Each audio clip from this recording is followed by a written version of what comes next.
Question number 14 liquidators final statement of account. Question number 14 को हम लोग समझते हैं, थोड़ा सा अलग तरीके से क्वेश्चन दिया हुआ है। क्वेश्चन नंबर 14 में ये लिखा हुआ है कि A limited get into financial difficulties as on 31st March. A receiver was appointed by the debenture holder under the terms of agreement which provided a floating charges. A resolution for voluntary winding up passed on 30 April 2014 when a liquidator was appointed.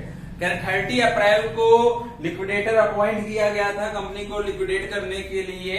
और question में आपको balance sheet दे रखी है, preference share दे रखे हैं 20,000 rupees के, equity share दे रखे हैं 80,000 के, जिसमें से कॉल इन एरर दे रखा है और 1,000 रुपीज का, उसके आगे पीएल का प्रॉफिट निगेटिव में दे रखा है, डिबेंचर होल्डर दे रखा है जिसमें इंटरेस्ट एक्रूड है, फिर इसी तरह से बैंक लोन है, बाकी लायबिलिटीज दे रखी हैं। क्वेश्चन कैसे करेंगे, क्वेश्चन पढ़ते हैं। क्वेश्चन में लिखा हुआ है कि बाकी कुछ इसमें प्रेफरेंस क्रेडिटर दे रखा है, जैसे टैक्सेस। हमेशा आपको पता होगा प्रेफरेंस होता है ना, कोई भी टैक्स पे करना, कुछ भी पे करना, वो प्रेफरेंस होता है। तो local tax, sale tax, preference हो गया। मैनेजिंग डायरेक्टर रेम्यूनरेशन, ये क्या होता है? अनसिक्योर्ड होता है, आप लोगों को पता होगा।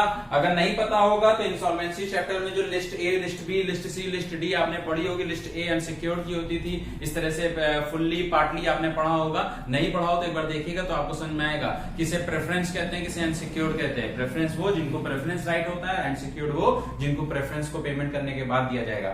जैसे जितने भी टैक्सेस होते हैं वो क्या होते हैं? प्रेफरेंस होते हैं। तो लोकल टैक्स, सेल टैक्स क्या हो गया? प्रेफरेंस हो गया। मैनेजिंग डायरेक्टर अनसिक्योर्ड हो गया, डायरेक्टर फीस अनसिक्योर्ड हो गया, इनकम टैक्स दे रखा है, प्रेफरेंस हो गया। फिर कह रहे मैनेजर डायरेक्टर को सैलरी देनी थी, लोन बाय डायरेक्टर ने लोन दिया था, enable payment to salary for the month, तो ये भी हमारा प्रेफरेंस माना जाएगा। 2,600 रुपीज का उसको पे करना था। आखिर में एक अनसिक्योर्ड क्रेडिटर दे रखे हैं। इन सब चीजों की जरूरत अभी पड़ेगी जब हम प्रेफरेंस क्रेडिटर और अनसिक्योर्ड को पेमेंट करेंगे। क्वेश्चन में बोला रिसीवर कलेक्ट कर रहा है ट्रेड रिसीवेबल से 12,490 रुपए। इस क्वेश्चन में हमें क्या करना है? क्वेश्चन में एंड में लिक्विडेटर फाइनल स्टेटमेंट अकाउंट बनाने को कह रहे हैं, तो पहले रिसिप्ट पेमेंट अकाउंट हम बना लेते हैं, क्योंकि रिसिप्ट पेमेंट में कुछ चीजें रिसीव हो रही हैं। जैसे कि पैरा चेंज करके जो पहली लाइन है वहां से क्वेश्चन शुरू करते हैं। क्या लिखा है? रिसीवर कलेक्ट कर रहा है 12,490 रुपए ट्रेड रिसीवेबल के बदले में। क्वेश्चन के अंदर ट्रेड रिसीवेबल है 21,365 का, 21,365 का ट्रेड रिसीवेबल क्वेश्चन के अंदर दे रखा है, जिसमें बोल रहा है सेल कर रहे हो तो 12,490 रुपीज में सेल कर रहे हो। रिसिप्ट एंड पेमेंट अकाउंट बनाया, ट्रेड रिसीवेबल सेल रिसिप्ट हो रहा था 12,490 रुपीज, तो एसेट रियलाइज नाम से हमने लिख दिया ट्रेड रिसीवेबल 12,490 रुपीज। फिर क्वेश्चन में लिखा हुआ है कि इन्वेंट्री सेल हो रही है 30,792 रुपीज में, तो जिन जिन चीजों से पैसा आता है वो इधर लिख देते, तो ट्रेड रिसीवेबल और इन्वेंट्री का पैसा हमने रिसिप्ट साइड में लिख दिया है। फिर क्वेश्चन में आगे बोला एक्सपेंसेस कर रहे हैं लिक्विडेटर रेम्यूनरेशन का 2,800 रुपए का लिक्विडेटर एक्सपेंसेस था, तो पेमेंट किधर लिखते हैं? पेमेंट साइड में। तो लिक्विडेशन जो रेम्यूनरेशन एक्सपेंसेस दे रखा है वो हमने पेमेंट साइड में 2,800 लिख दिया हुआ है। फिर बोल रहे हैं made all is obligation payment and transfer balance of the liquidator, जितना पैसा बचेगा कह रहे वो लिक्विडेटर को ट्रांसफर कर दिया जाएगा। उसके बाद बोल रहे हैं लिक्विडेटर रियलाइज करेंगे, सब चीजें बात है। इन्होंने कहा कि आप एसेट बेचिए। समझिए, मैं मुझे कैसे पता चला रिसिप्ट पेमेंट अलग बनाना, लिक्विडेटर अकाउंट अलग? क्योंकि क्वेश्चन में बोल रहा है कि एसेट्स को बेचिए, बेचने से जो पैसा मिलेगा वो जो जितना बैलेंस बचे वो ट्रेड रिसीवेबल को जो आप लिक्विडेटर को ट्रांसफर कर दीजिए, क्वेश्चन में लिखा है। तो लिक्विडेटर स्टेटमेंट अकाउंट में बनाएंगे। यहां आपने जिन चीजों से पैसा आया, 2 चीजों से पैसा आया, आपने वो लिख दिया जो आपका था, जो आपने किया था। लिक्विडेटर जो बेचेगा, लिक्विडेटर जो एक्सपेंसेस करेगा वो लिक्विडेटर अपने में करेगा। ये आपने ट्रेड रिसीवेबल बेचा था, आपने इन्वेंट्री बेची थी, आपने रेम्यूनरेशन एक्सपेंसेस दिया था। अब आप 2 चीजों को और पेमेंट करेंगे जो लायबिलिटीज हैं, जैसे डिबेंचर होल्डर का पेमेंट करेंगे। क्वेश्चन के अंदर डिबेंचर होल्डर देखिए दे रखा है 5% डिबेंचर थे 20,000 के, इंटरेस्ट एक्रूड है 375 रुपए का। ठीक है, तो देखिए मैंने यहां वर्किंग नोट में बताया 5% डिबेंचर थे 20,000 के, 375 इंटरेस्ट हमें देना बाकी था, तो 20,375 हो गया। देखिए मैंने इंटरेस्ट भी निकाला है 3 महीने के लिए। 3 महीने के लिए इंटरेस्ट क्यों निकाला है? देखिए क्वेश्चन में क्या लिखा हुआ है, 31 मार्च को लिक्विडेटर अपॉइंट हुआ था और लिक्विडेट हो रही थी कंपनी 30 जून को। ठीक है, तो क्वेश्चन में कह रहा है कि 31 मार्च को जो लिक्विडेटर अपॉइंट हुआ है और लोन का जो पेमेंट हो रहा है वो 30 जून को हो रहा है क्वेश्चन के अकॉर्डिंगली। ठीक है, बाइंडिंग अब लिक्विडेटर अपॉइंटेड 31 मार्च को है। क्वेश्चन में पढ़िए एक्सपेंसेस एंड रेम्यूनरेशन अमाउंटेड 2,800 लिखा है, जहां पैरा चेंज किया था 30 जून को बोल रहा है सारी पेमेंट कर रहा है। तो 31 मार्च को हो रही है इंस्टॉलमेंट, वो लिक्विडेट हो रही है, और क्वेश्चन में लिखा है पेमेंट किस दिन कर रहा है, 30 जून को कर रहा है। तो 31 मार्च से 30 जून कितने मंथ हो गए, 3 मंथ और हो गए। तो डिबेंचर होल्डर को तो पहले 20,000 प्लस 375 देना ही था, अब 20,000 का 5% 3 महीने के लिए और 250 रुपए देना पड़ेगा। तो 20,375 में 250 रुपए और जोड़ करके डिबेंचर होल्डर को टोटल कितना पेमेंट मिलेगा, 20,625 रुपए। क्योंकि लिक्विडेट 31 मार्च को भी है, लेकिन जहां पैरा चेंज हुआ वहां देखिए लिखा हुआ है सारी पेमेंट कब हो रही है, 30 जून को हो रही है। तो 31 मार्च से 30 जून 3 महीने का और इंटरेस्ट मिलेगा। तो 20,375 में 250 और जोड़ देंगे, 20,625 हो जाएगा। लोन देखिए, क्वेश्चन में देखिए लोन लिखा हुआ है नॉन करेंट लायबिलिटी में, बैंक लोन 5.5% के हिसाब से 8,800 रुपए का था लोन, 8,800 का था। डिबेंचर वर्थ 10,000 इक्वली, उसके बाद सिक्योरिटी रखी गई, वो तो बात की बात है। 8,800 का लोन था, 5.5% को 11/200 भी बोल सकते हैं। 5.5% मतलब क्या होता है, 5.5%। इसको क्या बोल सकते हैं, 11/2%। तो 11/200 और 3 मंथ के लिए इनका भी निकाल दिया क्योंकि 3 महीने का समय है। तो 121, तो 8,800 प्लस 121, 8,921। इन चीजों से पैसा आया, आपने रेम्यूनरेशन एक्सपेंसेस दिया, डिबेंचर का पेमेंट किया, बैंक लोन का पेमेंट किया, बड़े से छोटे को माइनस किया, जो आंसर आया आपने बैलेंस गिवन टू लिक्विडेटर लिखा। ये पैसा, ये जो इनका क्रेडिट में आया, यहां कहां लिखा जाएगा, डेबिट में लिखा जाएगा। ओके, क्वेश्चन में लिखा हुआ है यहां पे कि जब पैसा इन्होंने बेचा, बेच के पेमेंट किया, पेमेंट करके जो पैसा बचेगा वो लिक्विडेटर को ट्रांसफर कर दिया जाएगा। यहां तक मैंने आपको रिसिप्ट पेमेंट बनाया जो आपने खुद किया था। अब लिक्विडेटर जो जो काम कर रहा है वो लिक्विडेटर अकाउंट बनाने जा रहा हूं मैं। यहां जो आंसर आया था वो आपने आंसर यहाँ पे लिख दिया है। अब क्वेश्चन के अंदर हम शुरुआत करते हैं। क्वेश्चन के अंदर पैरा चेंज वहीं पे लिखा हुआ था आगे, जब कि ट्रांसफर लिक्विडेटर रियलाइज। अब लिक्विडेटर रियलाइज कर रहा है 42,886 रुपीज फॉर फिक्स्ड एसेट से। तो देखिए 42,886 रुपीज, ये तो आपने किया था, लिक्विडेटर ने रियलाइज किया 42,886 रुपीज का। फिर क्वेश्चन में लिखा है 28,339 रुपीज रिमेनिंग इन्वेंट्री से रिसीव कर रहा है, ये भी आपने रियलाइजेशन में लिख दिया। फिर क्वेश्चन में लिखा हुआ है and rest of the trade receivable, जितने ट्रेड रिसीवेबल बचेंगे। क्वेश्चन के अंदर देखिए ट्रेड रिसीवेबल दे रखा है 21,375 का, जिसमें से आपने रिसीव किया था 12,490 रुपए, इसमें से इसको माइनस कर दिया, जितना रिमेनिंग बचेगा वो कौन रियलाइज करेगा, लिक्विडेटर रियलाइज करेगा। मतलब जितनी टोटल एसेट थी उन टोटल एसेट में से 2 एसेट का आपने रियलाइज किया था, आपने पेमेंट किया, बैलेंस बचा, बैलेंस इनको ट्रांसफर किया। इन्होंने एसेट को रियलाइज किया, इन्वेंट्री को रियलाइज किया, ट्रेड रिसीवेबल का जितना बैलेंस, तो ट्रेड रिसीवेबल इतना था, इतना रियलाइज हो चुका, तो रिमेनिंग आपने रियलाइज कर दिया 88,875 रुपीज। मुझे लगता है कि आपको समझ में आ रहा होगा, ढंग से समझिए। फिर पैरा चेंज करके लिखा है कि फाइनल कॉल मिलनी बाकी थी, वो जो फाइनल कॉल नहीं मिली थी उस फाइनल कॉल को मांगा गया है। क्वेश्चन में देखिए 1 लाख शेयर थे, 1 रुपए वाले 80 पैसे के हिसाब से मांगा था। क्वेश्चन के अंदर देखिए 1 लाख शेयर था, 1 रुपए का 80 पैसा मांगा है, तो अभी भी कितने पैसे मिलने बाकी है, 20 पैसा। 20 पैसा मिलना बाकी था, तो 1 लाख एट द रेट 20 पैसा 20,000 मिलना चाहिए था। जिसमें क्वेश्चन में आगे लिखा हुआ है पैरा चेंज करके कि एक बंदा ऐसा था जिसने 1,000 रुपए कॉल इन एरर का पेमेंट नहीं किया। वैसे तो क्वेश्चन में ऊपर क्वेश्चन के अंदर बैलेंस शीट में भी लिखा हुआ है 1,000 कॉल इन एरर, लेकिन क्वेश्चन के बाहर भी बोल रहा है कि एक बंदा तो पहले से 1,000 नहीं किया था, कुछ वही बंदा जो भी होगा, कोई मतलब नहीं कह रहा है कि आपको जो पैसा मिलना था इस पैसे में से एक बंदा है जो 1,000 पेमेंट नहीं कर रहा। तो 1 लाख शेयर पे 20 पैसा के हिसाब से 20,000 मिलना चाहिए था, 1,000 रुपीज नहीं मिले, तो 20,000 माइनस 1,000 19,000 रुपीज हमें रिसीव होंगे। मुझे उम्मीद है कि यहां तक आपको समझ में आया होगा। फिर क्वेश्चन में आगे लिखा हुआ है कि लिक्विडेटर को हमें रेम्यूनरेशन पे करना है। रेम्यूनरेशन पे करने के लिए क्वेश्चन में बोल रहा है कि एसेट रियलाइज पे 2% दिया जाएगा और बाकी जितना अमाउंट डिस्ट्रीब्यूटेड होगा उस पर 1%। एसेट रियलाइज पे 2%, समझिएगा।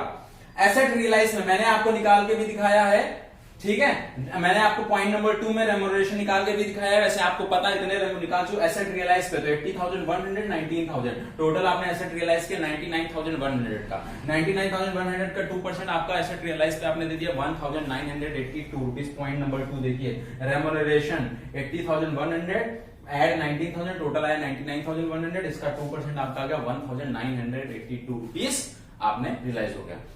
उसी में क्वेश्चन में आगे लिखा हुआ है कि 1,000 रिसीव और वॉट एवर डिस्ट्रीब्यूट, जो भी आप इस डिस्ट्रीब्यूट करेंगे उसका 1%। चलिए उसको मैं समझाना चाहता हूं। वॉट एवर डिस्ट्रीब्यूट आप क्या करते थे, इधर के टोटल को माइनस करते थे ना, इधर के टोटल, इसमें अनसिक्योर्ड क्रेडिटर को पेमेंट करने का नहीं बोल रहा है, इसमें बोला जितना डिस्ट्रीब्यूट करोगे पैसा उसका 1% दो।